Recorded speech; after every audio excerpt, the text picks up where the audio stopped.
दोस्तों नमस्कार, स्वागत है एक बार फिर से देश और दुनिया की तमाम बड़ी खबरों में। यदि आपने अभी तक चैनल को सब्सक्राइब नहीं किया है तो कृपया चैनल को लाल बटन दबाकर सब्सक्राइब करें और घंटी बटन भी दबा दें। यही पहली बड़ी खबर है। पी चिदंबरम ने मोदी सरकार पर बोला जबरदस्त हमला। बोले हर 10 साल में बदलनी चाहिए सरकार, चाहे वो कांग्रेस ही क्यों ना हो। दरअसल कांग्रेस सांसद और पूर्व केंद्रीय मंत्री पी चिदंबरम ने महंगाई, मूल्य वृद्धि और बेरोजगारी को लेकर केंद्र की बीजेपी सरकार पर जबरदस्त हमला बोला। रामेश्वरम में एक जनसभा को संबोधित करते हुए पी चिदंबरम ने कहा कि केंद्र की बीजेपी सरकार पूरे तरीके से कंफ्यूज है और अब इसे अलविदा कहना होगा। पी चिदंबरम ने कहा कि मेरी राय है कि हर 10 साल में एक बार सरकार बदलनी चाहिए। ये एक अच्छी बात है, चाहे वो फिर कांग्रेस पार्टी की ही सरकार क्यों ना हो।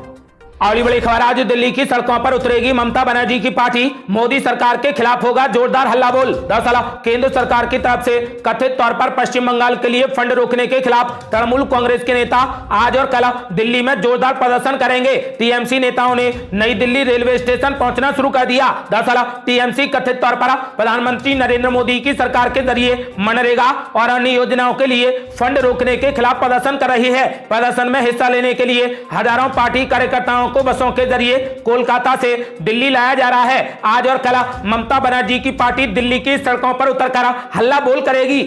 अगली बड़ी खबर, दिल्ली में प्रदर्शन को लेकर अभिषेक बनर्जी ने बीजेपी को दे डाली कड़ी चेतावनी। कहा अगर हम पर लाठियां चली तो बंगाल में बीजेपी की रैली पर भी यही कार्रवाई होगी। दरअसल तृणमूल कांग्रेस आज जिस वक्त दिल्ली में केंद्र सरकार के खिलाफ विरोध मार्च निकालेगी, ठीक उसी वक्त भारतीय जनता पार्टी भी कोलकाता में ममता बनर्जी सरकार के खिलाफ जवाबी विरोध प्रदर्शन करेगी। इंडिया टुडे की रिपोर्ट के मुताबिक विरोध प्रदर्शन से पहले टीएमसी नेताओं ने कड़ी चेतावनी दे डाली है कि अगर उनके प्रदर्शन के दौरान पुलिस ने कोई भी कार्रवाई की तो कोलकाता में बीजेपी के विरोध प्रदर्शन के खिलाफ भी इसी तरीके का एक्शन लिया जाएगा। पश्चिम बंगाल के सिंचाई मंत्री पार्थ भौमिक ने कड़ी चेतावनी दे डाली है कि अगर दिल्ली में प्रदर्शनकारियों पर लाठियां बरसाई गई तो बंगाल में बीजेपी की रैली के खिलाफ भी यही कार्रवाई की जाएगी। भौमिक ने कोलकाता में कहा कि अगर वहां पर पुलिस ने लाठियों का इस्तेमाल किया तो यहां भी लाठियों का इस्तेमाल किया जाएगा। वहीं तृणमूल कांग्रेस के महासचिव अभिषेक बनर्जी ने भी इसी तरीके की कड़ी चेतावनी दी है। उन्होंने कहा कि अगर 2 और 3 अक्टूबर को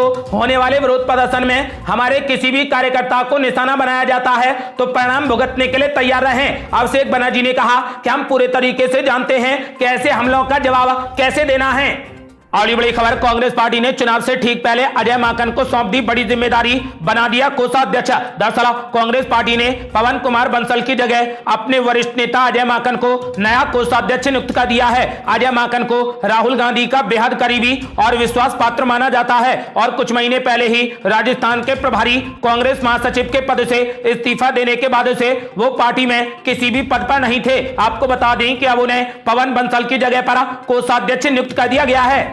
अगली बड़ी खबर, बीजेपी नेता ने राहुल गांधी पर बोला जबरदस्त हमला। कहा ना तो आपकी माताजी की तरफ से और ना ही आपके पिताजी की तरफ से आपका धर्म हिंदू है। दरअसल कांग्रेस नेता राहुल गांधी ने सत्यम शिवम सुंदरम के नाम से हिंदुत्व पर सोशल मीडिया पोस्ट किया है। इसमें उन्होंने हिंदू धर्म की समग्रता, दया, करुणा की खूबियों का जिक्र किया। इसे लेकर बीजेपी नेता मनजिंदर सिंह सिरसा ने उन पर सवाल खड़े कर दिए हैं। इसके साथ ही राहुल गांधी के खिलाफ विवादित शब्दों का इस्तेमाल करते हुए उन्होंने कहा कि ना तो आपकी माताजी की तरफ से और ना ही आपके पिताजी की तरफ से आपका धर्म हिंदू है। सिरसा ने कहा कि राहुल गांधी को अचानक से हिंदू धर्म की याद आई है। जब जब चुनाव करीब आते हैं तब तब राहुल गांधी नए नए ड्रामे और बयानबाजी करने लगते हैं, इस उम्मीद में कि शायद कोई बात बन जाए। मनजिंदर सिंह सिरसा ने राहुल गांधी से पूछा कि 55 सालों बाद राहुल गांधी को सत्यम शिवम सुंदरम की याद क्यों आ रही है। उन्होंने कहा कि 10 साल आपकी सरकार रही जिसमें आप सब कुछ थे, आपको पहले तो याद नहीं आई। सत्ता हथियाने के लिए लोगों को बांटने का काम करते हैं। प्रधानमंत्री मोदी की सराहना करते हुए मनजिंदर सिंह सिरसा ने कहा कि एक तरफ प्रधानमंत्री नरेंद्र मोदी हैं जो सबको लेकर साथ चलने की बात करते हैं और दूसरी तरफ खून से होली खेलने वाले लोग भाईचारे की बात कर रहे हैं। अगली बड़ी खबर, जंतर मंतर पर दिल्ली देहात के ग्रामीणों ने की महापंचायत, केजरीवाल सरकार को दे डाली आंदोलन की कड़ी चेतावनी। दरअसल दिल्ली देहात के गांवों में केजरीवाल सरकार द्वारा गांव के अधिकारों, हाउस टैक्स, भवन उपनियम, विभिन्न टैक्स और नियम कानून थोपे जाने के विरोध में पालम 360 खाप ने दिल्ली के जंतर मंतर पर महापंचायत की, जिसका नेतृत्व पालम 360 के प्रधान चौधरी सुरेंद्र सोलंकी ने किया। इसमें पुरुषों के साथ काफी संख्या में महिलाएं भी शामिल हुई थी जिन्होंने एकजुट होकर सरकार के द्वारा थोपे गए नियम कानूनों के खिलाफ आवाज उठाते हुए उन्हें वापस लेने समेत उनकी मांगों को पूरा किए जाने की मांग की। इस दौरान उन्होंने मांगों के न माने जाने की स्थिति में दिल्ली और एमसीडी की सरकार को महापंचायत को ही आंदोलन बनाने की कड़ी चेतावनी दे डाली। जंतर मंतर पर महापंचायत करा ग्रामीणों ने दिल्ली सरकार को उनके खिलाफ आंदोलन की चेतावनी दी है। उन्होंने कहा है कि जो उनके साथ नहीं है वे उन्हें चुनाव में सबक सिखाने का काम करेंगे।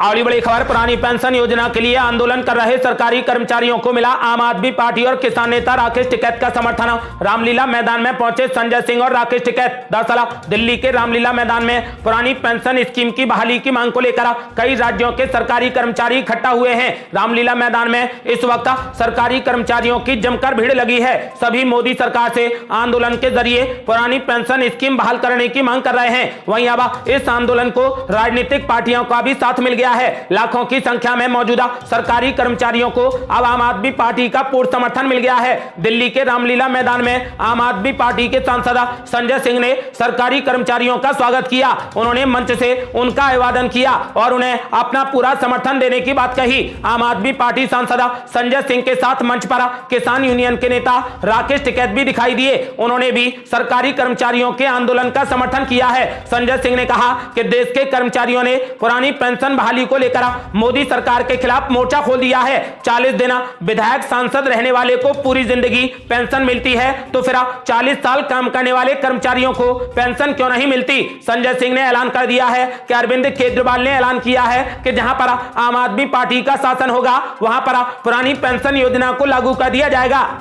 अगली बड़ी खबर, बीजेपी मंत्री साध्वी निरंजन ने पूरे विपक्ष को जमकर धोया। बोली ट्रक में बैठ जाना और खेतों में जाकर धान लगाना सिर्फ मीडिया में आने का हथकंडा है। दरअसल उत्तर प्रदेश के फतेहपुर जिले में एक दिवसीय कार्यक्रम में आई केंद्र मंत्री साध्वी निरंजन ज्योति ने कांग्रेस नेता राहुल गांधी और सपा अध्यक्ष अखिलेश यादव समेत पूरे विपक्ष को जमकर धोया। उन्होंने राहुल गांधी के ट्वीट को लेकर कहा कि राजस्थान में भाई बहन जनसभा करके आए हैं, वहां पर एक गरीब परिवार की बेटी को बेपर्दा करके घुमाया गया, एक बेटी के टुकड़े करके उसे भट्टी में जलाया गया। यदि गरीब हितैषी हैं तो उन्हें वहां पर जाना चाहिए। साध्वी निरंजन ज्योति ने कहा कि अनुसूचित समाज के लड़के को जान से मारा गया, आए दिन वहां पर घटनाएं हो रही हैं। अगर गरीब परिवार के लिए कुछ करना है तो उन्हें नरेंद्र मोदी से सीखना चाहिए। उन्होंने कहा कि देश की संसद में जितने बैठे हैं वो मूर्तियां हैं। एक तरह से मंदिरों में बैठे देवी देवताओं का अपमान किया गया है और चुने हुए जनप्रतिनिधियों का भी अपमान है। राहुल गांधी के बयान को जनता गंभीरता से नहीं ले रही है, वो कभी भी जमीन पर उतरे भी नहीं है।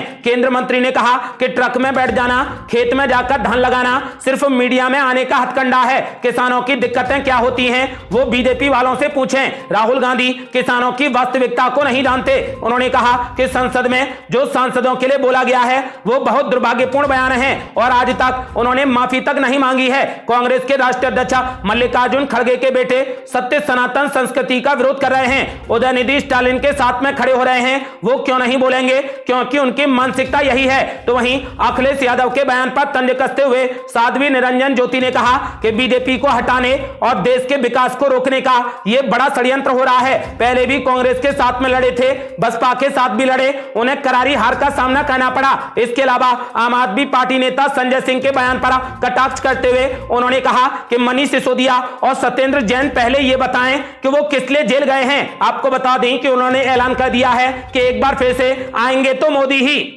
अगली बड़ी खबर, मुख्यमंत्री अशोक गहलोत के काफिले के आगे बीजेपी युवा मोर्चा ने दिखाए काले झंडे, जमकर की नारेबाजी। दरअसल राजस्थान विधानसभा चुनाव में अब कुछ ही वक्त बचा है और प्रदेश में चुनावी बिगुल बच चुका है। ऐसे में सभी राजनीतिक पार्टियां अपनी अपनी रणनीति के अनुसार जीत के लिए पूरी ताकत झोंक रही हैं। मुख्यमंत्री अशोक गहलोत लगातार प्रदेश में अलग अलग जगहों पर दौरे कर रहे हैं। अपनी सरकार की योजनाओं के आधार पर सत्ता रिपीट करने का वो दावा कर रहे हैं। इस बीच मुख्यमंत्री अशोक गहलोत बीकानेर के दौरे पर पहुंचे थे, उन्हें विरोध का सामना करना पड़ा।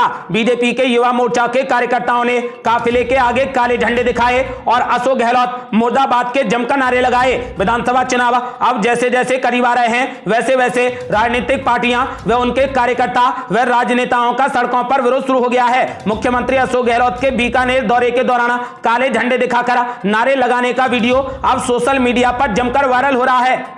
अगली बड़ी खबर, राजस्थान विधानसभा चुनाव को लेकर चुनाव आयोग ने कर दिया बड़ा ऐलान। अब अखबारों में विज्ञापन देकर आपराधिक रिकॉर्ड बताना होगा अनिवार्य। दरअसल मुख्य चुनाव आयुक्त ने कहा कि चुनाव आयोग स्वतंत्र और निष्पक्ष चुनाव के लिए प्रतिबद्ध है, जिसमें मतदान आम आदमी के लिए आसान बनाना और मतदान प्रतिशत बढ़ाने पर विशेष ध्यान दिया गया है। आयुक्त ने यह भी कहा कि आयोग के समक्ष अनिवार्य मतदान का कोई प्रस्ताव नहीं है। जयपुर में संवाददाताओं से बातचीत में मुख्य चुनाव आयुक्त राजीव कुमार ने बताया कि चुनाव लड़ने वाले उम्मीदवारों को अब अखबारों में विज्ञापन देकर अपने आपराधिक रिकॉर्ड के बारे में बताना अनिवार्य होगा। इसके साथ ही राजनीतिक दलों को यह कारण भी बताना होगा कि पार्टी ने उसे उम्मीदवार के तौर पर क्यों चुना है। उन्होंने बताया कि राजस्थान में पहली बार बुजुर्ग मतदाताओं के साथ साथ 40% विकलांगता वाले व्यक्तियों के लिए भी घर से वोट देने की सुविधा उपलब्ध होगी। अनिवार्य मतदान के बारे में पूछे गए सवाल पर उन्होंने कहा कि चुनाव आयोग के समक्ष अनिवार्य मतदान का कोई प्रस्ताव नहीं है। अगली बड़ी खबर, दिल्ली के बाद अब हरियाणा के इन 14 जिलों में भी डीजल जनरेटर पर लगा बैन, आदेश नहीं मानने पर होगी कड़ी कार्रवाई। दरअसल दिल्ली के बाद अब हरियाणा सरकार ने भी डीजल जनरेटर को बैन करने का फैसला किया है। बढ़ते वायु प्रदूषण को देखते हुए सरकार ने प्रदेश के 14 जिलों में ग्रेडेड रिस्पॉन्स एक्शन प्लान लागू किया है। इसकी वजह से अब प्रदेश के 14 जिलों में डीजल से चलने वाले जनरेटर नहीं चल पाएंगे। आपको बता दें कि सरकार की ओर से कुछ दिन पहले ही डीजल जनरेटर को लेकर कुछ आपात सेवाओं को 31 दिसंबर तक की छूट दी थी, लेकिन अब पूरे तरीके से बैन लगा दिया है। हरियाणा सरकार के फैसले से अब प्रदेश का 64% एरिया प्रभावित होगा। वहीं इन 14 जिलों के अंतर्गत उद्योग भी आते हैं। इन 14 जिलों में गुरुग्राम, महेंद्रगढ़, पलवल, भिवानी, झज्जर, करनाल, जींद, चरखी दादरी, फरीदाबाद, मेवात, रोहतक, पानीपत और सोनीपत जिले शामिल हैं। वहीं सरकार ने इन जिलों में निर्बाध बिजली की आपूर्ति करने के भी निर्देश दिए हैं। सरकार ने ऐलान कर दिया है कि यदि आदेश नहीं माना तो कड़ी कार्रवाई होगी। अगली बड़ी खबर, 1300 गांव में बीजेपी नेताओं के प्रवेश पर लगा प्रतिबंध, काले झंडे लेकर सड़कों पर उतरे लोग। दरअसल हरियाणा के कैथल जिले के लोगों ने जोरदार विरोध प्रदर्शन किया। कैथल के गांव पीडल में कुरुक्षेत्र के सांसद नायब सैनी का जनसंवाद कार्यक्रम होना था। प्रदर्शन की वजह से कार्यक्रम को रद्द कर दिया गया। दरअसल कैथल में सम्राट मिहिर भोज प्रतिमा अनावरण को लेकर राजपूत समाज के लोग गुस्से में हैं, जिसको लेकर जब उन्हें बीजेपी सांसद नायब सैनी के कार्यक्रम की सूचना मिली तो वे पटियाला हाईवे पर इकट्ठा हो गए और जमकर प्रदर्शन करने लगे। प्रदर्शन कर रहे लोगों ने काले झंडे लेकर बीजेपी सांसद नायब सैनी और बीजेपी जिला अध्यक्ष अशोक गुर्जर के खिलाफ जमकर नारेबाजी की। इस दौरान प्रदर्शनकारी लोगों का कहना था कि राजपूत समाज ने प्रदेश के 1300 यानी 1300 राजपूत बहुल गांवों में बीजेपी नेताओं के प्रवेश पर प्रतिबंध लगा दिया है। राजपूत समाज के नेता राजपाल राणा ने कहा कि उनका विरोध किसी वर्ग विशेष से नहीं है, बल्कि बीजेपी सरकार की नीतियों के खिलाफ है। राणा ने कहा कि प्रदेश सरकार राजपूत समाज की नाराजगी को हल्के में ले रही है, लेकिन सरकार यह भूल गई है कि देश में राजपूत समाज के 8% वोट हैं, जो किसी भी सीट की जीत को हार में बदलने के लिए काफी हैं।